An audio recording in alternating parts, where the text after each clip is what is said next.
guys, what is going on? It's Cinema4D bringing you another tutorial today. Today we're going to be using Photoshop and Cinema4D. What I'm going to be showing you today is it's actually a request from Virtually Infinite. So I'll put his link in the description. He's really into it at the moment, so this is a big shout out for him because he's requested it, and I'm hoping this will help a lot of other people as well. So thanks him for making such a good request, really. And what we'll be covering today is a good effect, good effects, and it is good information that I'll be giving out. Okay, so what we're going to be covering today is using work paths in Photoshop and Cinema4D. I'm going to go over setting up Cinema4D for a HD quality render, and also lighting. We're going to be looking at lighting, some really cool lighting effects for you guys. If you want to go check out my some of my time lapses as well, feel free to do that. I'll leave two at the bottom at the end of this video for you guys to go look at. Okay, on to the tutorial. So this is an image that Virtually Infinite sent me. His name's Vi Hughes, but Virtually Infinite. Now he wants this logo going into Cinema4D and coming out 3D and all that sort of shiz. So the first thing we're going to want to do is select just the outside of this logo. So this is all one file, as you can see. If we hide that, that's all one layer. So we're going to press Control and click on the window, and that'll select everything. That'll select that exact layer, the outside of that layer. So I've selected his logo, and now what you want to go is go over here to. If I wiggle my mouse again, it's because it's freezes on the recording if I don't, so you won't understand what I'm doing. So if we go over to paths, and then just down here where it says work path, make work path from selection. Now that's just making basically a selection of the selection you just made. So that's what's going to be converted into a Cinema4D file. Now what you want to do is go on File, Export, Paths to Illustrator, keep it on work path, OK, and then I'm going to save it in here with Vi. I've already done a couple for him, but we're going to do another one. I'm going to call this logo. Save that as Adobe Illustrator. Save that. Okay, now you want to open up. You're done in Photoshop for now. Now you want to open up Cinema4D. Now I'll quickly go over the. Actually, I'll import it first. Yeah, so you want to go on Cinema4D, open that up, go on File, Merge, and then you want to find the file that you've just done, which is that. Now what this will do, keep the scale at 1, because you can resize it and all that sort of good stuff afterwards, and OK. So now that's imported the frame, that exact work path that we've just done. Now obviously if you render this, it's just a blank screen, it's just a spline, there's no actual object or anything there really, it's just the outline of it. So to make it 3D, we want to go up to here, just wiggle my mouse just in case, and you want to go into Extrude NURBS. Now this is where the 3D comes in, so you want to drop that on there. I'll get rid of that a sec, undo that. So you get your spline in your project management window, and you want to drag it up onto the Extrude NURBS, not the other way around, because if you do it the other way around, nothing happens. So you want to put the logo onto the Extrude NURBS. Now this creates the 3D effect. So now, nice little effect. You can obviously change the depth. If you click on your Extrude NURBS, it brings up the interface for that to change different things. So if we put this at 50, it's nice and bulky but not too bulky. Just good enough for effect. If you go on caps, fillet cap, this adds that nice sort of edging around it. That's a bit too big for what we want, so we're just going to put it around 2, and that's about right now. Okay, so now you've got that, and you want to add some colour into it. So we're going to make some materials now. Okay, so you want to take specular off, choose a colour. I'm going to stick to Vi's colour preference that he sent me, which is a dark bluey, sort of light bluey sort of thing. So go for that. Now you want to go on reflection. This is adding the realistic sort of effect to it, which is what Cinema4D is all about, is creating really, cutting edge dynamic sort of images and videos, obviously. So what we want to do is go on Fresnel. Under this reflections tab, we want to tick that, turn the reflection on. We want to click the texture, change it to Fresnel. Now you want to play around with the brightness of each and the mix strength till it's how you want it. That'll probably do me for now. Now you want to make a new one. Now I'll explain why in a sec. We're going to have this a nice light sort of neon blue. Reflection again, change it to Fresnel, and this is going to be very, very minimal. Okay, I've made two oh god, my voice and I've made two materials, because one's going to go in the middle bit and the other one's going to be an outside sort of frame of it. You'll see what I mean in a second. So the first thing you want to drag this light blue I want on the outside and the dark blue on the fill colour in the middle. So we want to put on our outline first. That changes the whole thing to that colour. And then you want to drag on the fill one. And now, if you come to the, wiggle my mouse again. If you come to the top right, you'll see the two colours here. If you click on the dark blue one and press and come into this window down here, under selection, you want to press C1, and that'll change it to that. Inside dark blue, outside light blue. Okay, so now we've got that. If you render it out like that, okay, that's totally up to you.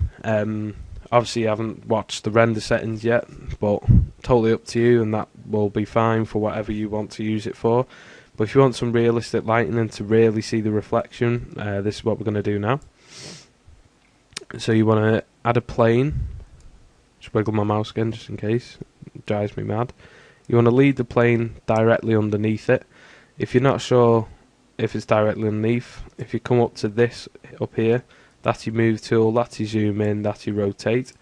But this other one is perspective. This opens up a front, right and top view. You want to go to your top view and just make sure it doesn't have to be perfect, but make sure it's roundabout in the middle.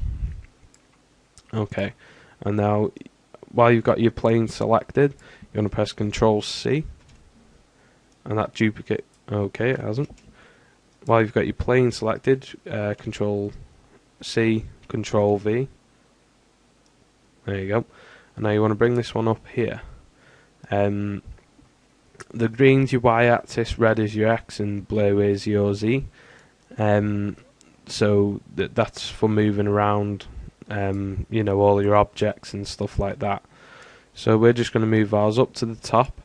Here's you for people like that. I'm going back to basics for everything on this. I want to really make sure people know everything by the end of this series. So up here is your selection tools. So this one is obviously just normal move. This one's your scale and your sizing tool to make it bigger or smaller. This one's your rotate tool to rotate the image, the object, to whatever you want it. You can rotate it any way you want. Go back again. Okay, so we're going to select the rotate tool now. Now this is literally going to be like a spotlight. You want it to act as like a a lamp shining down a big spotlight. So we're just going to click on the x-axis, so it only rotates that way. It won't rotate any other way. And we're just going to angle it about there. Now we're going to switch back to our move tool, move it out, down a bit. Make sure it's sort of in the middle of it. As you can see there, it's not really. About there. And then we're just going to move it down once again. Now for this one, I'm just looking for the front of the image. I'm not worried about what the back looks like because I won't be using it in this example. I will be doing more tutorials on actual animating, where you will need the back plate and stuff like that. But for this one, I'm just going to keep it like this. Okay, so you want to make a new tutorial. You want to make a new material. My dog's barking, which is going to fucking drive me mad now for the next 10 minutes. Open up your new material. You want to click on luminance and tick that. Now luminance is like basically a bright light. It just creates a massive bright light on your whatever items you put them on. So you're just going to drag them onto your planes. Now if you render this out now, you can see it shows the light and it still looks god awful. So we're going to go into the settings now. We're going to go for the first part of the settings. So on your output, you want that to be 1920 by 1080p. Make sure it's on pixels, or you can have 1280 by 720. But I always work in 1920 1080p. Everything else on that is fine for for this project. Save. Choose a save file. A file where you want to save it to. By logo.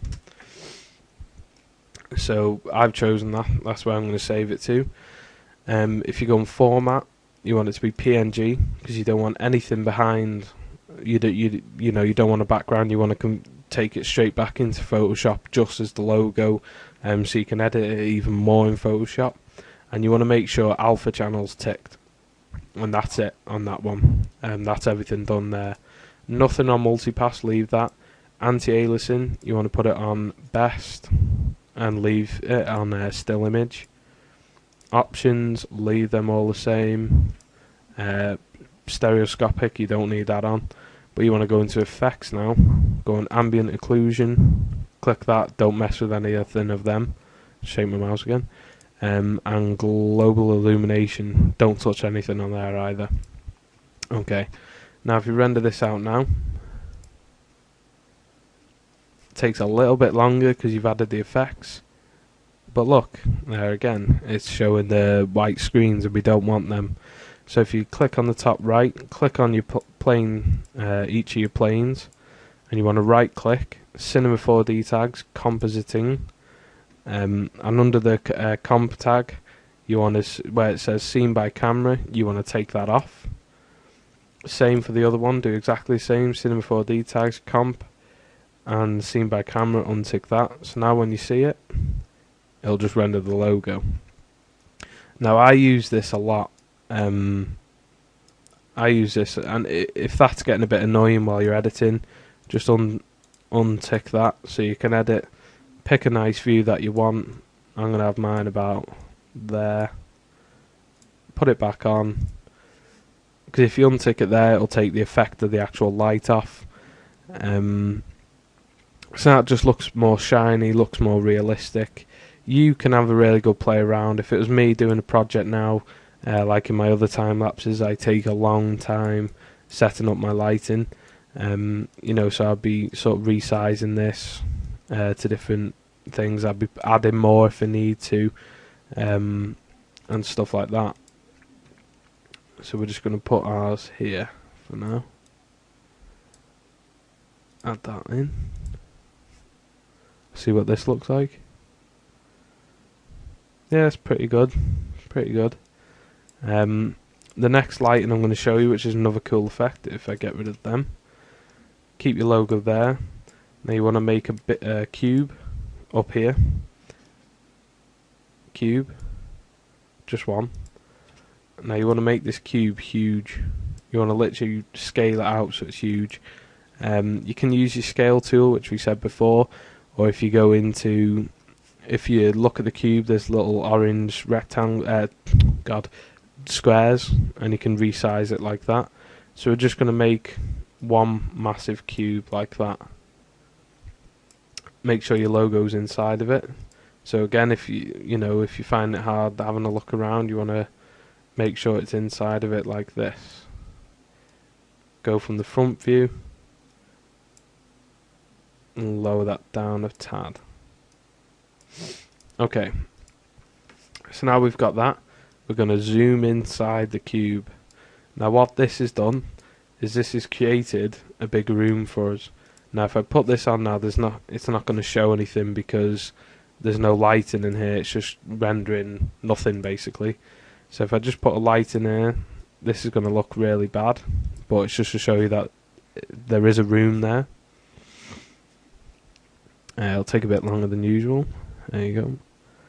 So now you can see we've got a room. It looks quite good already, but we're going to make it look 10 times better. Okay, so what you want to do, just get rid of your cube for now.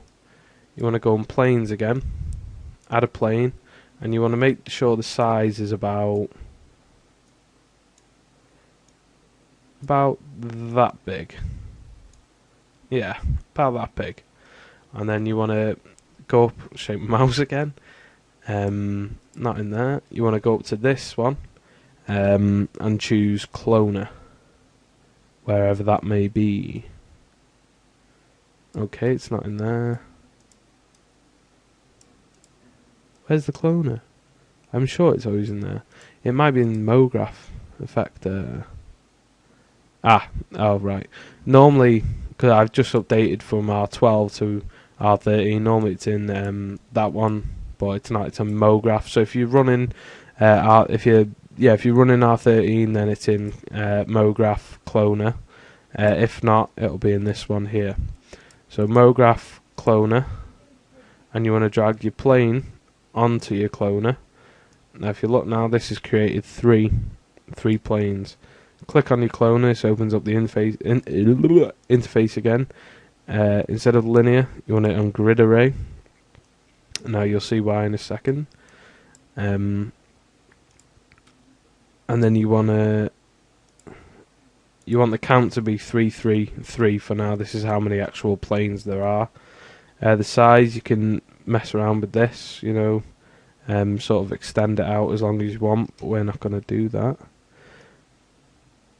Yeah, just checking that works. Okay, so what you want to do is, I spoke about those little orange squares. If we zoom in, we can see them maybe a bit better, but you just want to find one of them and just drag them out on the side one. If you drag the top one, it'll bring them out like that, but we just want to drag the side one out, and this will split them up. We want to have them around there, and you can go into the middle ones as well and split them up like that. You want to do that also, and you want to have them around there. Now you want to go on your top ones now. That is not your top one. You want to go on your top one and just bring them down to about there, and then you want to add your luminance to each. Oh right, it does it to them all. Okay, so you just want to add your luminance to those lights. Bring your cube back in, go inside. Now if this is becoming a bit of a problem getting exactly where you want it, say I'm sort of guessing here, if it's becoming a bit of a problem, go back into your perspective view, and this is where you can really, you know, sort out where they're going to go. I'm going to have mine at the back of the room. I'm going to have them higher than that, right to the top of the ceiling. Around there. I might need to add more. I'm really rushing this, so I might need to add more. I might need to, you know, add less. I'm not sure, but we'll see how this looks. So I'm just gonna drag the Vi Hughes logo, Virtually Infinite logo. I should stop calling him that. Really, it's not his name. Bring that down to about there. Okay. So if we render this out now, this will create a more of a realistic lighting now. Yeah, that definitely needs to be stronger. So all we're going to do in this case, because I haven't got time to edit, I'm already 19 minutes on the clock, so I haven't got time to, you know, edit and change a lot of things. So we're just going to bring them down, bring them closer in, render this out again.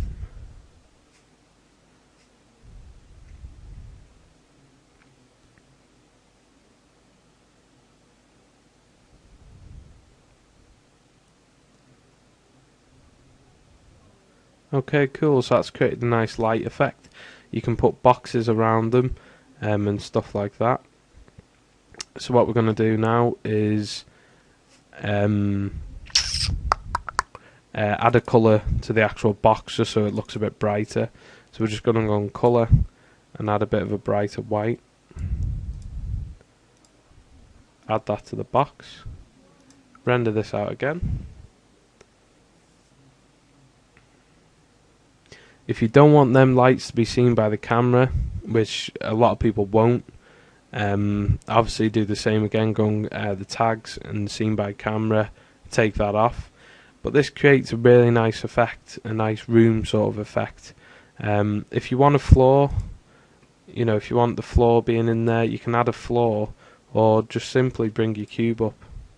You know, just bring it up, you know, make the cube smaller, and bring the bottom of it up to a floor.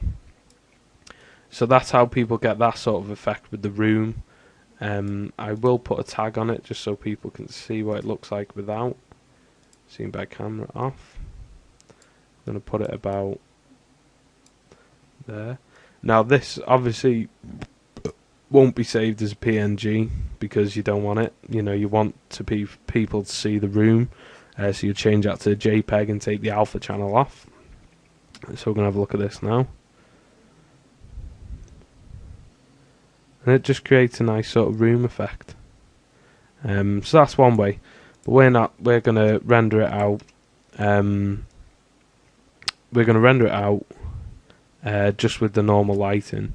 So obviously you've got, I'm not going to redo it all because I'm running out of time.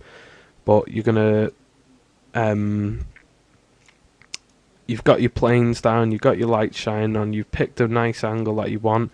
I always get about 2 or 3, just so I know, you know, I'm not changing it round loads.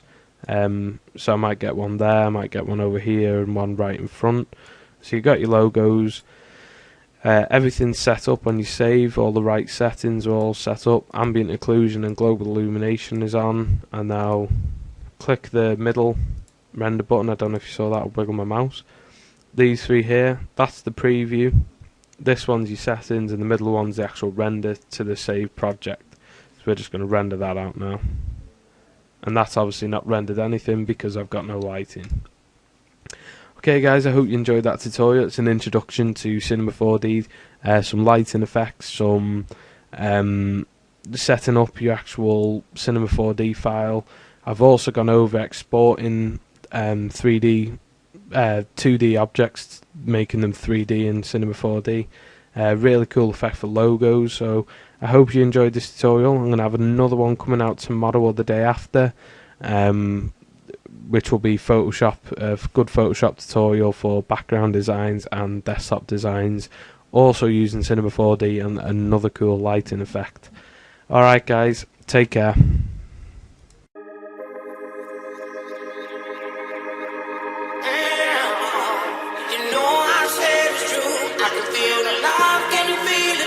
I can feel it, I can feel it, you know I said it's true, I can feel the love. You know that feeling you get? I can feel it, when you about to do something special? I can feel it, I got that right now, baby.